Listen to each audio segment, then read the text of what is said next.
नमस्कार मित्रों।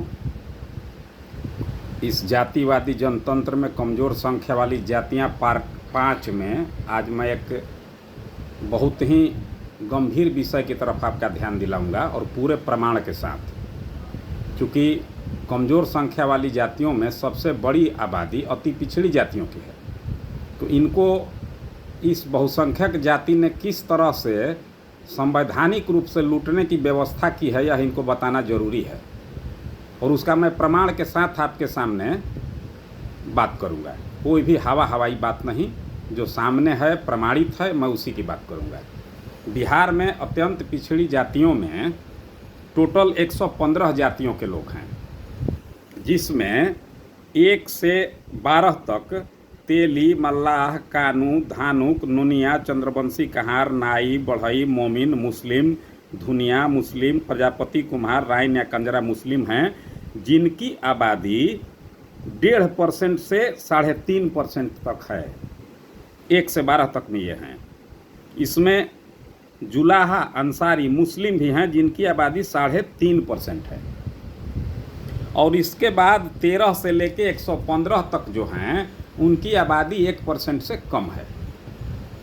अब इस खेल को समझिए। एक नाद है जिसमें खाना दिया जाता है गांव में जानवरों को। अगर उस नाद में भोजन डाल दिया जाए और एक भैंसा, एक सांड, एक हष्ट पुष्ट गाय और 10 ठो बकरी को भी उसमें छोड़ दिया जाए खाना दे करके, तो आपको क्या लगता है, वो 10 बकरियों को भोजन मिल जाएगा? निश्चित रूप से नहीं मिलेगा। सांड, भैंसा और गाय सारा भोजन खा जाएंगे और ये 10 बकरियां भूखे रहेंगी। जनतंत्र आने के बाद इस जातिवादी जनतंत्र ने बहुसंख्यक जातियों को वो ताकत दी है कि पहले जिसकी कोई महत्व नहीं था, वो सारे लोग ताकतवर हो गए हैं। आज संख्या बल एक ताकत है। तो जहाँ 1% और उससे भी बहुत कम वाली जातियों को आपने अति पिछड़ी जाति की सूची में दाखिल किया है, वहाँ 3.5% वाले जुलाहा जाति को भी आप डाल दीजिएगा, 2.5% वाली जाति को डाल दीजिएगा, धानुक को डाल दीजिएगा, दांगी को डाल दीजिएगा, तो कहाँ से किसी नाव, लोहार, बढ़ई, तांतो, कुम्हार, कमकर को कुछ मिलने वाला है? स्वाभाविक सी बात है, उनको कुछ नहीं मिलेगा।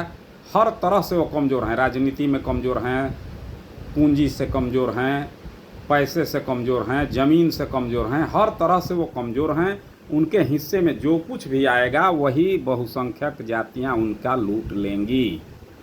जब तक कम संख्या वाली जातियों के लोग इन सब चीज़ों पर ध्यान नहीं देंगे, उनके हक और अधिकार को लूटा ही जाएगा, इसमें कोई दो राय नहीं है। अब रहा सवाल कि ये संवैधानिक ढंग से लूट रहे हैं। इन्होंने मजबूत जातियों को अति पिछड़ी जाति में शामिल करा दिया है।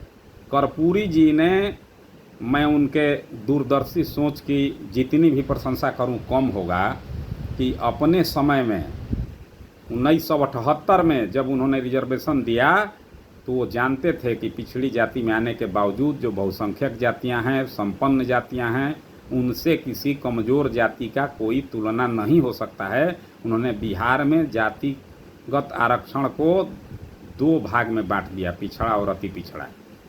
लेकिन उनके समय में 94 जातियाँ थीं, 72 जातियाँ थीं, और धीरे धीरे करते करते आज 115 जातियों को इन लोगों ने घुसा दिया इसमें। और ऐसी ऐसी मजबूत जाति को घुसा दिया जिनके सामने नाई, लोहार, बढ़ई एक्चुअली में जो वास्तविक अति पिछड़े और कमज़ोर हैं, उनका कोई अस्तित्व ही नहीं रहा है।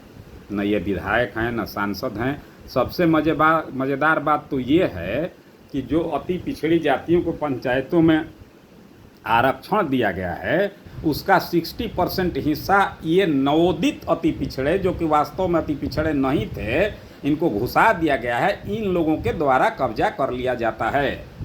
ये ठीक उसी तरह की बात है जैसे कि हमारे देश के धर्म चक्रवर्ती आदरणीय प्रधानमंत्री नरेंद्र मोदी जी नए पिछड़े हैं।